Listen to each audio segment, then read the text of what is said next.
My name is James Turner, and for as long as I can remember, I believe life was a series of predictable moments, a steady rhythm of long workdays, weekend get-togethers with friends, and quiet evenings at home with my wife, Rebecca. Rebecca, with her luminous smile and an uncanny ability to make the mundane seem extraordinary, had been my rock for the past 3 years.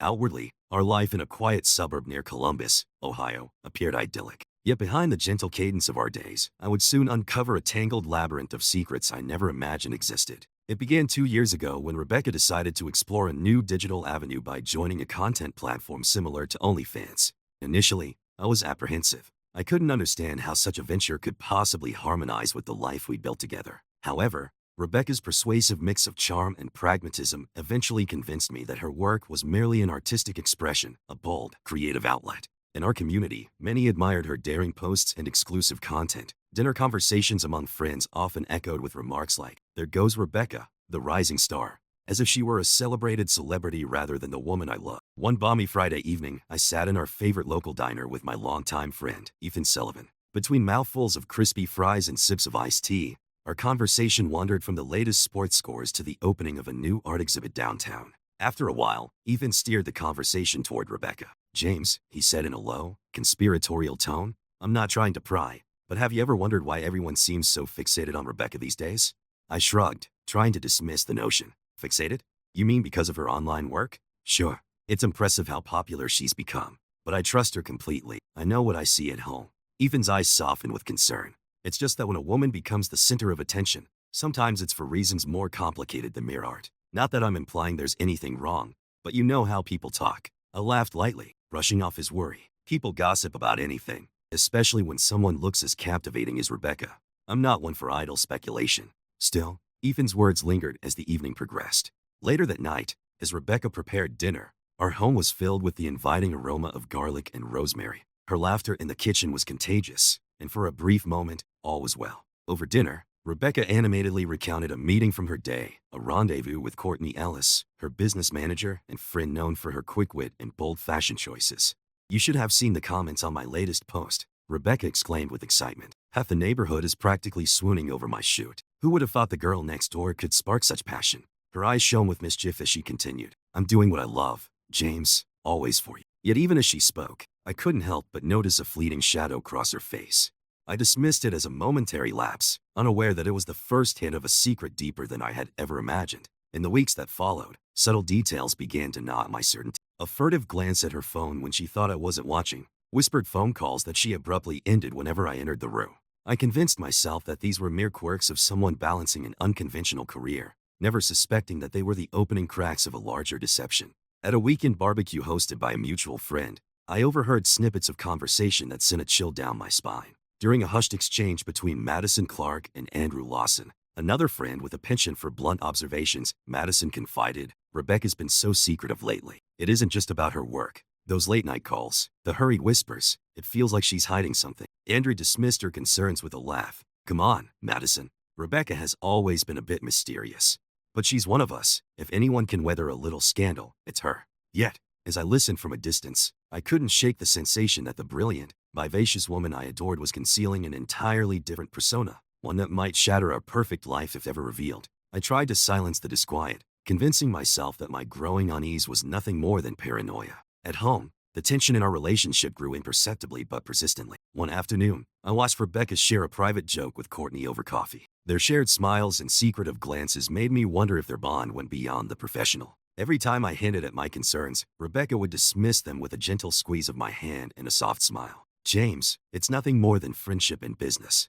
Don't worry," she would say. Yet, beneath her serene exterior, I sensed a hidden narrative, a clandestine story of betrayal that threatened to dismantle everything I held dear. Lying awake at night, my thoughts replayed every conversation, every suspicious gesture. I vowed to trust Rebecca, but an insistent inner voice warned that our life was fraying at the edges. A Monday evening found me returning home later than usual after a grueling day at the office.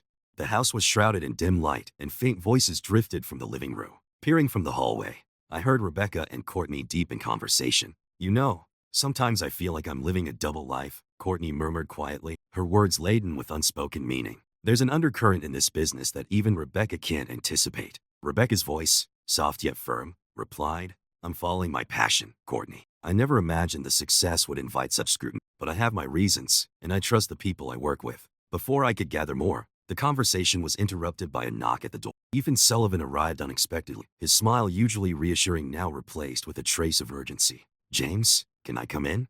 I just ran into Catherine Brooks on my way here. She wanted to discuss something important. Catherine Brooks, a newcomer whose keen eye for details had already earned her a reputation, joined us in our living room. Over cups of lukewarm coffee, the four of us, Ethan, Catherine, Courtney, and I found ourselves embroiled in a conversation that would soon spark revelations. James, Catherine began softly, I know this might sound strange, but haven't you noticed that Rebecca seems to be leading two lives? Her tone was gentle yet probing. I frowned. What do you mean? Ethan leaned in. Catherine's got a way of picking up on things most of us miss. She mentioned that when you're away or busy, Rebecca seems distant, like she's waiting for a clandestine call. Before I could object, Catherine added, I even saw her leaving a nondescript building downtown last week, looking anxious, as if she was meeting someone she didn't want anyone to see. My heart pounded, yet I tried to reason it out. Maybe it's just the nature of her work, I suggested weakly, though even I wasn't convinced. Rebecca, who had been silent throughout, suddenly laughed, a sound that struck a discordant note. You all have such vivid imaginations, she chided lightly. James, you worry too much. I have a career to manage, and these are just baseless suspicions. But the seed of doubt had already taken root. In the days that followed, I began observing Rebecca more closely. I noticed how she'd retreat to a quiet corner of the kitchen to check her phone, or how her laughter would falter when certain names were mentioned. Each observation deepened my questions, and the weight of uncertainty pressed on me relentlessly. One rainy afternoon, while working from home, I heard a heated conversation outside our bedroom window. Curiosity and dread compelled me to crack the door open. I recognized Rebecca's voice, a mix of urgency and tenderness, as she spoke to a voice I didn't recognize.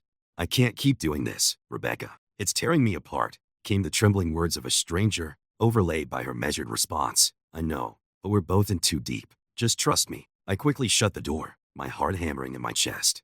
Who was she confiding in, and what was she hiding? The unanswered question swirled in my mind, merging with a foreboding sense that our lives were on the verge of an upheaval. That very evening, desperate for clarity, I invited my friend Brian Matthews, a discreet colleague known for his keen insight, to join me for a quiet cup of coffee in our study. James, you seem troubled. What's going on? He asked gently. I hesitated before confessing, it's Rebecca. Lately, I've noticed secretive phone calls, hushed conversations, even overheard a conversation that hinted she might be involved with someone else. I'm trying to convince myself it's just my imagination, but I can't shake the feeling. Brian regarded me with quiet concern. Relationships are rarely simple, James.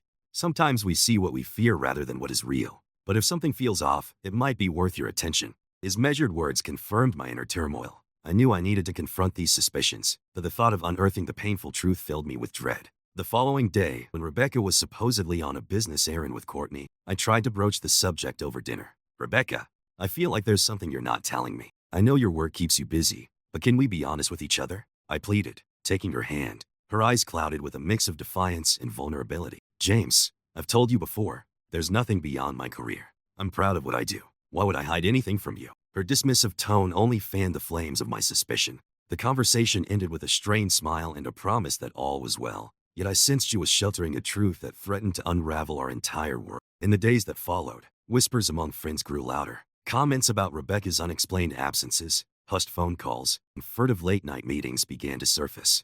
One night, while scrolling through a local online forum, I encountered a cryptic thread featuring Rebecca's name. Among a mixture of admiration and disapproval, one comment read, "When the lights dim, the truth emerges." That phrase haunted me, as if it were a portent of the inevitable revelations to come.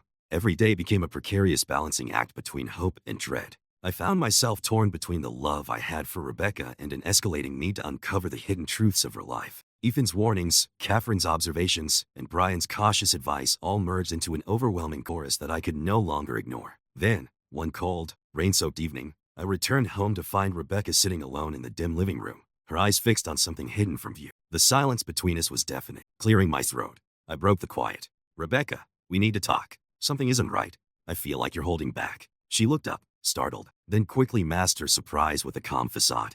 James, it's nothing. I've just been tired, she replied, her voice too light, too rehearsed, unsatisfied. I pressed. It's more than that, the secretive calls, the mysterious meetings, even our friends are whispering about you. I deserve the truth. Her eyes flashed with a momentary hardness before softening into sorrow. Must you always turn every little thing into a crisis? She murmured. I'm doing what I love, James. It isn't about hiding from you. It's about forging a future. Can you see that? Before I could answer, the doorbell rang. Reluctantly, Rebecca excused herself to answer it. I could hear muffled voices, urgent, familiar, yet laden with secrets. Moments later, Ethan reappeared, his normally reassuring smile now somber. "James, we need to talk," he said gravely. "There's something bigger going on here than just marital issues." I felt a cold dread settle over me. "What do you mean, Ethan?" I asked, leaning forward. He hesitated before continuing. "I don't want to be the bearer of bad news, but there are rumors. People are saying that Rebecca isn't the only one living a double life. Whispers of affairs, hidden connections that go far beyond her online work." At that, Rebecca's face paled, and she clutched her handbag as if it were a lifeline. "Ethan, please," she pleaded. "Don't let these baseless accusations tear us apart." But Ethan pressed on. "James, I value our friendship too much to keep quiet. Last night, I saw Rebecca leaving a hotel downtown with a man I didn't recognize. I wasn't sure if I should mention it, but I couldn't ignore what I saw. This isn't a one-off encounter. There's a pattern." My mind reeled. "Who was he?" I demanded, voice trembling. "I don't know his name," Ethan admitted, "but he wasn't part of our circle at all." Our tense conversation was abruptly cut short when Brian called. His voice, usually steady, carried an unmistakable note of urgency. "James, we need to talk. I've been hearing disturbing stories too. We can't let these suspicions simmer any longer." That evening, I arranged a discreet meeting at a quiet coffee shop. One by one, our small circle, Ethan, Ryan, Catherine, and even Courtney, gathered around a secluded table. Their faces reflected a mix of concern and resolve. "James, we care about you," Catherine began, her tone both gentle and firm. "But we can't ignore what we've been noticing. It's not just the odd phone calls or secretive meetings. There's a consistent pattern that suggests there's more going on than you." Each friend recounted what they had observed: Rebecca's unexplained absences, hurried whispers on her phone, and that mysterious man at the hotel. Every detail added to the growing suspicion that her life was far more complicated than I had ever imagined. Despite this, I clung to the hope of a simple explanation. Courtney, who managed Rebecca's burgeoning career, finally spoke up. "James, I've tried to support Rebecca, but even I'm not entirely in the dark anymore. There have been meetings arranged without clear purpose, and some names don't match any client list. I'm afraid she's been making choices that could damage her reputation and our lives." The room fell silent as the gravity of the situation pressed in. My phone buzzed unexpectedly. A message from an unknown number read, "James, sometimes the truth hides behind a perfect smile. Meet me at the old pier at midnight. You need to see it for yourself." The cryptic message sent shivers down my spine. Who would send such a warning, and what truth waited at the pier? Desperate for answers, that night I ventured to the old pier, a place that once symbolized carefree summer nights but now loomed as a foreboding monument to lost innocence. Under a starless sky, the sound of lapping water was both soothing and melancholic. I waited with my nerves frayed, until a lone figure emerged from the darkness. "James Turner?" asked the woman softly, her tone confident yet measured. I nodded. "Adore you, and what do you know about Rebecca?" She took a deep breath. "My name is Aaron Foster. I worked with Rebecca long before her online career took off. We were close back then, and I witnessed firsthand the transformation she underwent. But there's something else, something from her past that she's been trying to bury." My heart pounded. "What secret?" Aaron hesitated. "It wasn't just about reinventing herself for a new life. Rebecca had connections to a dangerous underworld, a network of individuals who thrive in the shadows, where deals are made and promises are broken." It might sound unbelievable, but sometimes truth is stranger than fiction. Before I could press for more, distant sirens wailed in the night. Aaron's eyes widened. "We don't have much time, James. If you truly want to know the truth, you must be prepared for what comes next." She vanished into the darkness, leaving me with more questions than answers. The cryptic warning, the unsettling accounts from my friends, and now Aaron's revelations all pointed toward a past Rebecca had desperately tried to hide, a past steeped in danger and betrayal. The following morning, I awoke with a persistent knot in my stomach. At breakfast, the silence between Rebecca and me was palpable. Finally, I broke the stillness.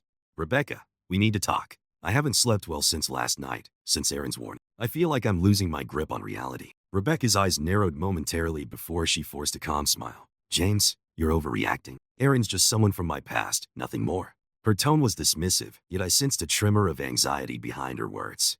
I leaned forward, voice determined. "I need the truth, Rebecca. I deserve honesty. These rumors, the secret meetings, everything, it's tearing me apart." Before she could respond, the doorbell rang. Rebecca excused herself, and moments later, Andrew Lawson appeared on our doorstep, clutching a manila envelope with a troubled expression. "Andrew, what's this about?"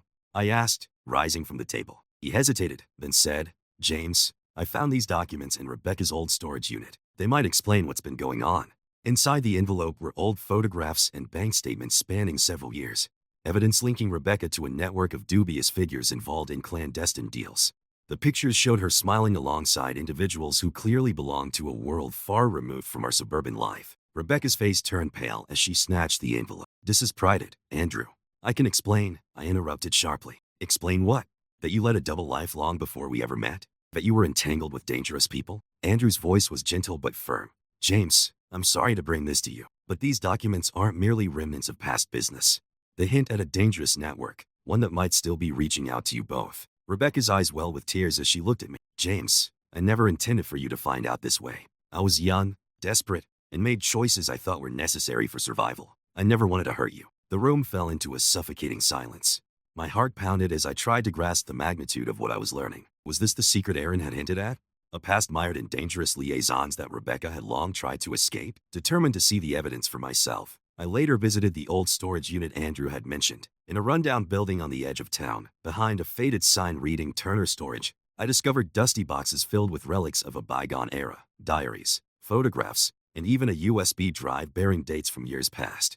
Each item confirmed the subtle signs I had once ignored: the whispered phone calls, the unexplained absences, and the hurried late-night rendezvous. Rebecca's past was not only hidden, it was being actively suppressed. That evening, over the phone, I confided in Ethan. I went to the storage unit. I found photographs, bank records, proof that Rebecca was involved in dangerous deals long before we met. What the hell is going on? Ethan's voice was heavy with regret. James, I've been worried for a long time. I didn't want to believe it, but now it seems she's been entangled in something far more dangerous than we ever suspected. It's like she's been living two lives, one of which is shrouded in darkness. In the days that followed, our home transformed into a battlefield of raw emotions and painful confrontations. I demanded answers. Rebecca, who are these people? Why did you never tell me about your past? I asked one evening, holding one of the old photographs tightly. Her eyes, glistening with regret, dropped to the photograph. James, I tried to leave that life behind. I thought I could reinvent myself as someone new, a wife, a partner, someone you could be proud of. But the shadows of my past have a way of catching up, no matter how hard I run. Tears streamed down her face. I got involved with them when I felt utterly desperate, trying to secure a future I never imagined I'd have. I thought I was in control, but I lost control along the way. The pain in her words was palpable. Brian and Catherine, who had come to support me, exchanged worried glances. Brian softly warned, James, this isn't just about personal betrayal. It's about our safety. You need to consider what this means for all of us.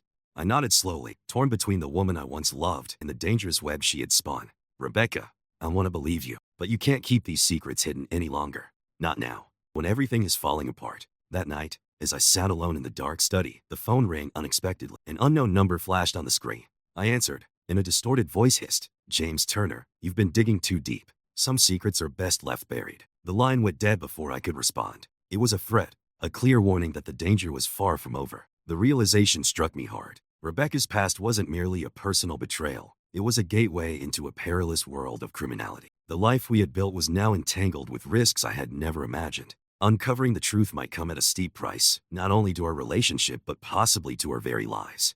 In a desperate bid for protection and clarity, I reached out to an old contact, a private investigator named Charles Hayes. Known for his discretion and uncanny ability to uncover hidden truths, Charles agreed to help. Over a quiet dinner at a modest diner, I laid out everything: the photographs, the bank statements, and the ominous phone call. Charles listened intently, his eyes narrowing as he pieced together Rebecca's past. James, this is more than a personal betrayal. If Rebecca is still in contact with these dangerous people, we're all at risk. I'll dig deeper, but you must be cautious. Don't confront her until we know more. As I left the diner that night, a heavy sense of foreboding clung to me. I felt isolated, torn between the love I once had for Rebecca and the grim reality of the dangerous world she'd left behind. Every step forward was shrouded in uncertainty. Was I ready to face the full extent of this unraveling, even if it meant pushing us further apart? The days blurred together into a montage of tense meetings, hushed phone calls, and furtive glances. Ethan, Brian, Catherine, Courtney, and even Charles formed an uneasy alliance, determined to shield each other from the looming threat. Meanwhile, my inner conflict deepened with every discovery. Could our shattered trust ever be repaired? Or was our relationship doomed to be a casualty of Rebecca's past? One evening, as the sun dipped below the horizon and long shadows crept across our back porch, Rebecca and I sat in silence. Finally, she broke the stillness.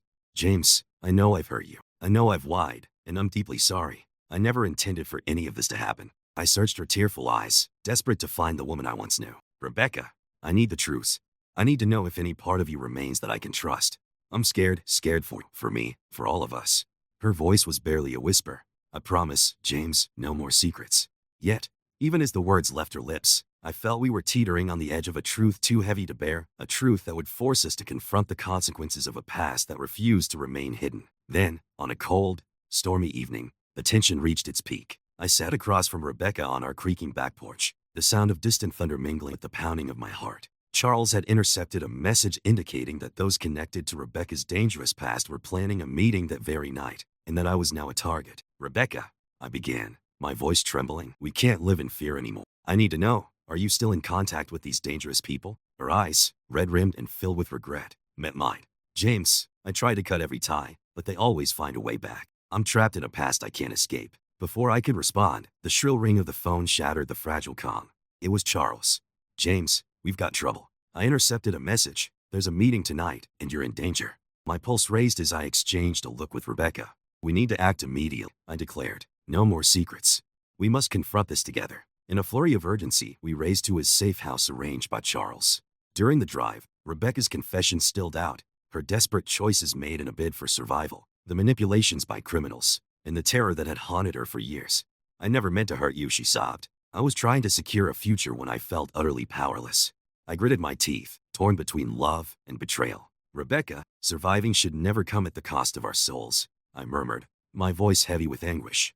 At the safe house, our close circle, Ethan, Brian, Catherine, Courtney, and Charles, assembled in a makeshift war room. Together, we devised plans to expose and dismantle the dangerous network Rebecca had once been involved with. In a hushed moment before the confrontation, I took Rebecca's trembling hand. "I don't know if we can ever reclaim our old life," I said rawly, "but I promise to fight for us, if you're willing to fight for the truth." Her tearful nod was both a plea for redemption and an admission of ruin. As the night deepened and our unseen enemies drew closer, I realized that our reckoning was not just about a personal betrayal. It was about reclaiming trust in our future, even if it meant sacrificing everything. In that fragile moment, poised between danger and hope, the final chapter of our shattered lives was about to begin. Standing in that tense silence, I braced myself for what was to come. The truth had finally emerged from the shadows, and it was a truth too profound to ignore. Our lives, intertwined with secrets and peril, now hung in the balance.